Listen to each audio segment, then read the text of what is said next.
வணக்கம். வேல்டின்ற செய்திகளுடன் நான் நிரோஷன். முதலில் தலைப்புச் செய்திகள். சீனாவின் முன்னாள் வேளாண் அமைச்சருக்கு மரண தண்டனை. மீண்டும் நடைமுறைக்கு வந்த பொருளாதார தடைகள் ஈரானுக்கு நெருக்கடி. ஐரோப்பிய நாடுகள் ரஷ்யாவை தாக்கினால் உரிய பதிலடி.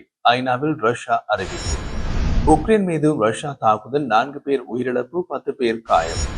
பிரிக்ஸில் இணைய விண்ணப்பித்த பாலஸ்தீனம் வரவேற்ற சீனா. இந்தியா ஓகே சொல்லுமா? கனடா உங்களை அன்புடன் வரவேற்கின்றது. H1B விசாவில் கை வைத்து ட்ரம்ப் வரவேற்கும் மார்க்கார். இஸ்ரேலிய டேங்கர் பீரங்கியை நீட்டியபடி முற்றுகையிட்டு வளாகம். திக் திக் காட்சி. இனி விரிவான செய்திகள். சீனாவின் முன்னாள் வேளாண்மை மற்றும் கிராமப்புற விவகார அமைச்சர் வாங் ரெஞ்சியன் தனது பதவி காலத்தில் பல்வேறு திட்டங்களை ஒதுக்கீடு செய்வதில் முறைகேடு செய்ததாக குற்றச்சாட்டுகள் இருந்தது. அப்போது அரசின் திட்டங்களை பணத்தை வாங்கிக் கொண்டு பயனாளிகளுக்கு ஒதுக்கியதாக கூறப்படுகிறது. இது தொடர்பான வழக்கு லிஜின் மாகாணம் சாங்சுங் கோர்ட்டில் நடைபெற்று வந்தது. விசாரணை நிறைவடைந்த நிலையில் நலத்திட்டங்களை ஒதுக்குவதற்காக பயனாளிகளிடமிருந்து அவர் லஞ்சம் பெற்றது தெரிய வந்துள்ளது. இந்த நிலையில் நாட்டையை உலுக்கிய இந்த ஊழல் வழக்கில் டாங் வெஞ்சியனுக்கு கோர்ட் மரண தண்டனை வழங்கி தீர்ப்பளித்துள்ளது. அத்துடன் அவர் லஞ்சம் பெற்ற தொகையை அவரிடமிருந்து கைப்பற்றிய தேசிய கருவூலத்திற்கு மாற்றவும் உத்தரவிடப்பட்டுள்ளது. அணுசக்தி திட்டங்களை கைவிட மறுக்கும் ஈரான் மீது ஐக்கிய நாடுகள் சபை மீண்டும் பொருளாதார தடைகளை விதித்துள்ளது. 2018ஆம் ஆண்டு ஈரான் உலக வல்லரசுகளுடன் அணுசக்தி ஒப்பந்தத்தில் கையெழுத்திட்டிருந்தது. ஆனால் ஒப்பந்த விதிகளை மீறியதற்காக அதே ஒப்பந்தத்தில் இடம்பெற்ற ஸ்னாப்பேக் என்ற அம்சம் மூலம் தற்போது நடவடிக்கை எடுக்கப்பட்டுள்ளது. இந்த ஒப்பந்தம் செய்வதற்கு முன் ஈரான் மீது விதிக்கப்பட்டிருந்த தடைகள் 10 வருடங்கள் கழித்து நேற்று ஞாயிற்றுக்கிழமை மீண்டும் நடைமுறைக்கு வந்தன. தற்போது நடைமுறைக்கு வந்துள்ள இந்த தடையால் ஈரானின் வெளிநாட்டு சொத்துக்கள் முடக்கப்படும், ஆயுத விற்பனை ஒப்பந்தங்கள் நிறுத்தப்படும், மேலும் அதன் பாலிஸ்டிக் ஏவுகணை திட்டங்களை மேம்படுத்துவது தண்டனைக்குரிய குற்றமாக கருதப்படும்.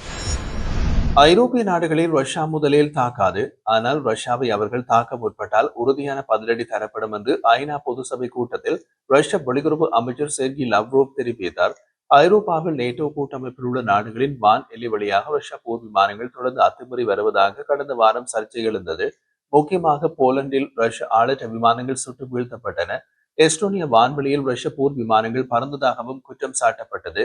இதனை தங்களுக்கு எதிரான ரஷ்யாவின் அச்சுறுத்தலாக அமெரிக்கா தலைமையிலான நேட்டோ கூட்டமைப்பு கருதுகின்றது. ஆனால் இந்த குற்றச்சாட்டை ரஷ்யா மறுத்துள்ளது. இந்த நிலையில் நியூயார்க்கில் நடைபெற்ற ஐநா பொதுசபை கூட்டத்தில் இது தொடர்பாக செர்ஜி லவ்ரோவ் பேசிய போது, ஐரோப்பிய நாடுகள் அல்லது நேட்டோ கூட்டமைப்பில் உள்ள நாடுகள் மீது தாக்குதல் நடத்தும் திட்டம் ரஷ்யாவுக்கு இல்லை. அதே நேரத்தில் ரஷ்யாவுக்கு எதிராக தாக்குதல் நடத்த எந்த நாடாவது முற்பட்டால் அதற்கு உரிய பதிலடி தரப்படும். அது நேட்டோ நாடாக இருந்தாலும் சரி, ஐரோப்பிய யூனியன் நாடாக இருந்தாலும் சரி.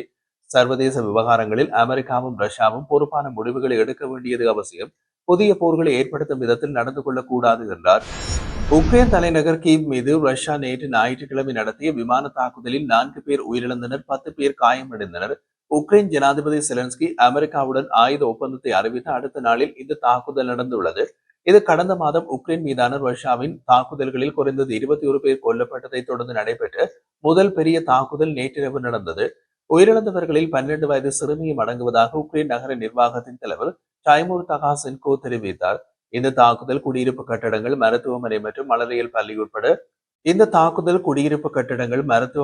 மழலையர் பள்ளி உட்பட பொது இடங்களை குறிவைத்து நடத்தப்பட்டதாகவும், இதில் நகரம் முழுவதும் 20க்கும் மேற்பட்ட இடங்கள் சேதமடைந்ததாகவும் கீவ் மேயர் விட்டாலி கிளிச்கோ தெரிவித்தார்.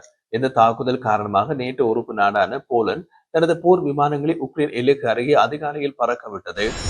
இந்தியா, ரஷ்யா, பிரேசில், சீனா, தென்னாப்பிரிக்கா, ஈரான் உட்பட 10 நாடுகள் அங்கம் வகிக்கும் பிரிக்ஸ் கூட்டமைப்பில் இணைய பாலஸ்தீன விண்ணப்பம் செய்துள்ளது. இதனை சீனா வரவேற்றுள்ள நிலையில் இந்தியாவின் நிலைப்பாடு என்னவாக இருக்கும் என்ற கேள்வி எழுந்துள்ளது. பிரிக்ஸ் கூட்டமைப்பில் மொத்தம் 10 நாடுகள் உள்ளன. இந்த கூட்டமைப்பில் முதலில் பிரேசில், ரஷ்யா, இந்தியா, சீனா, தென்னாப்பிரிக்கா உட்பட 5 நாடுகள் மட்டுமே இருந்தன. அதன் பின்னர் தொடர்ந்து விரிவாக்கப்பட்டு வருகின்றது. இப்போது பிரிக்ஸ் கூட்டமைப்பில் மொத்தம் 10 நாடுகள் உள்ளன. புதிய நாடுகள் பலவும் இந்த கூட்டமைப்பில் இணைய ஆர்வம் காட்டி வருகின்றன. அதற்கான விண்ணப்பங்களையும் செய்துள்ளன. அந்த விதத்தில் பாலஸ்தீனம் பிரிக்ஸ் கூட்டமைப்பில் இணைய ஆர்வம் காட்டியுள்ளது. இதற்கான விண்ணப்பமும் செய்யப்பட்டுள்ளது. இது பற்றி ரஷ்யாவுக்கான பாலஸ்தீன தூதர் அப்துல் ஹபீஸ் நோபல் உறுதி செய்துள்ளார். பாலஸ்தீனத்தின் இந்த முடிவை சீனாவின் வெளியுறவுத்துறை அமைச்சின் செய்தி தொடர்பாளர் கு ஜியான் வரவேற்றுள்ளார். பாலஸ்தீனம் இன்னமும் பல நாடுகள் அங்கீகரிக்கவில்லை. மேலும் பாலஸ்தீனத்தின் காசாவில் இஸ்ரேல் போர் புரிந்து வருகின்றது. ஆனால் இந்தியா பாலஸ்தீனத்தை தனி நாடாக அங்கீகரித்துள்ளது. அதேவேளை இஸ்ரேலுடன் நல்ல நட்பிலும் உள்ளது. இதனால் பாலஸ்தீனத்தை பிரிக்ஸ் கூட்டமைப்பில் சேர்க்கும் விஷயத்தில் இந்தியாவின் நிலைப்பாடு என்ன என்ற கேள்வி எழுந்துள்ளது. அதே வேளையில் பிரிக்ஸ் கூட்டமைப்பில் உள்ள பிரேசில், ரஷ்யா, சீனா, ஈரான், ஐக்கிய அரபு அமீரகம், எகிப்து, எத்தியோப்பியா, இந்தோனேஷியா, தென்னாப்பிரிக்கா உட்பட பிற நாடுகள் பாலஸ்தீனத்துடன் நல்ல உறவில் தான் இருக்கின்றன. இதனால் பிரிக்ஸ் கூட்டமைப்பில் பாலஸ்தீனம் இணையலாம் என்கின்றனர் நிபுணர்கள். அமெரிக்காவில் வெளிநாட்டு பணியாளர்களுக்கு வழங்கப்படும் H1B விசா கட்டணத்தை $1,00,000 என்று ஜனாதிபதி டிரம்ப் உயர்த்தியுள்ளார். H1B விசா பெறுபவர்களில் 71% பேர் இந்தியர்கள். இதனால் இந்த கட்டண உயர்வால் இந்தியர்கள் அதிகம் பாதிக்கப்படுவார்கள். வெளிநாட்டு ஊழியர்களை கட்டுப்படுத்த விசா விதிகளை அமெரிக்கா கடுமையாக்கி வரும் நிலையில் சீனா புதிய விசா நடைமுறையை அறிவித்தது.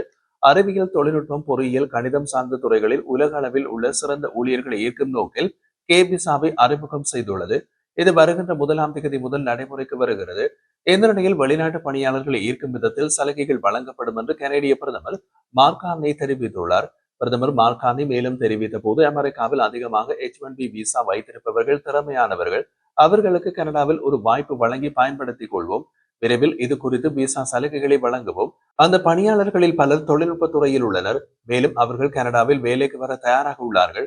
கனடிய அரசு இந்த வகையான திறமைகளை உள்வாங்குவதை நோக்கமாக வைத்திருக்கின்றது. இது குறித்து தெளிவான சலுகை பற்றிய அறிவிப்பு விரைவில் வெளிவரும் என்று கூறினார். கனடிய பிரதமர் கார்னியின் அறிவிப்பு, விசா சலுகை அளிக்கப்பட்டால் அமெரிக்காவின் H1B விசா கட்டண உயர்வால் பாதிக்கப்படுபவர்களுக்கு நிவாரணமாக இருக்கும். அமெரிக்காவும் கனடாவும் அண்டை நாடுகள்.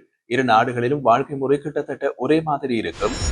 காசா மீது 1.5 ஆண்டுகளாக இஸ்ரேல் நடத்தி வரும் தாக்குதலில் பெண்கள் மற்றும் குழந்தைகள் உட்பட 65,000க்கும் மேற்பட்ட பாலஸ்தீனர்கள் கொல்லப்பட்டுள்ளனர்.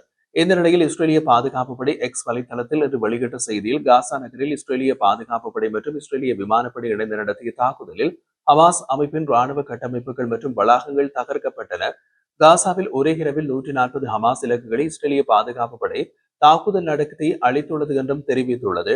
ஹமாஸ் அமைப்பு வெளியிட்ட அறிக்கையில், இஸ்ரேல் தொடர்ந்து நடத்தும் தாக்குதலால் காசாவில் போர் நிறுத்த ஒப்பந்தத்துக்கான பேச்சுவார்த்தை கேள்விக்குறியாகியுள்ளது என்று குறிப்பிடப்பட்டுள்ளது.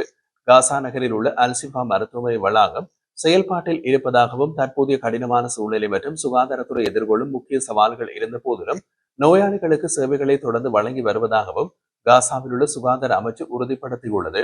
போரின் போது காசாவின் மிகப்பெரிய மருத்துவமனை பலமுறை தாக்கப்பட்டு சோதனை செய்யப்பட்டுள்ளது. இஸ்ரேலின் முற்றுகை காரணமாக எரிபொருள் மற்றும் மருந்து உபகரணங்களில் கடுமையான பற்றாக்குறை குறித்து மருத்துவ ஊழியர்கள் எச்சரித்துள்ளனர். முன்னதாக இஸ்ரேலிய ஆளற்ற விமானங்கள் மருத்துவமனையின் வளாகத்திற்கு வெளியே குண்டுகளை வீசின. அல்சிஃபா மருத்துவமனையின் உள்ளே உள்ள மருத்துவர்கள் அவசர சிகிச்சை தேவைப்பட்ட போதிலும் பல நோயாளிகள் தப்பிவிட வேண்டிய கட்டாயத்தில் இருப்பதனால் பயங்கரமான காட்சிகளை விவரித்துள்ளனர். பாலஸ்தீன மனித உரிமைகள் மையத்தின் ஆராய்ச்சியாளர்களால் பெறப்பட்ட சாட்சியங்களின்படி இஸ்ரேலிய ராணுவ டேங்கர்கள் வரிசையாக மருத்துவமனை வளாகத்தை சுற்றி வளைத்துள்ளன. மருத்துவமனையின் 2 வாயிலையும் நோக்கி டேங்கர் பீரங்கிகள் குறிபார்த்தபடி நிறுத்தப்பட்டுள்ளன. அச்சம் காரணமாக மருத்துவர்கள் மற்றும் செவிலியர்கள் மருத்துவமனை அடைய முடியாததால் பல நடைமுறைகள் இடைநிறுத்தப்பட்டதாக மருத்துவ ஊழியர்கள் தெரிவித்தனர். அல்சிஃபாவின் மருத்துவ இயக்குநர் டாக்டர் ஹசன் அல் ஷாயர், கடுமையான சூழ்நிலைகள் மற்றும் மிகுந்த பயம் இருந்த போதிலும் ஊழியர்கள் தொடர்ந்து பணியாற்றினர் என்று ஆராய்ச்சியாளர்களிடம் கூறினார். இஸ்ரேலிய படைகள் மருத்துவ பணியாளர்களை கைது செய்த போது மருத்துவமனையின் முந்தைய முற்றுகைகளை நினைவு கூர்ந்தார். இம்முறை அப்படி எதுவும் நடக்கவில்லை. இருப்பினும் சூழ்நிலை அச்சத்தை ஏற்படுத்துகிறது. உயிர்காக்கும் மருந்துகள் மற்றும் மருத்துவ உபகரணங்களின் பற்றாக்குறையுடன் மிகவும் கடினமான சூழ்நிலைகளில் குறைந்தது 100 நோயாளிகள் தற்போது சிகிச்சை பெற்று வருவதாக அவர் கூறினார்.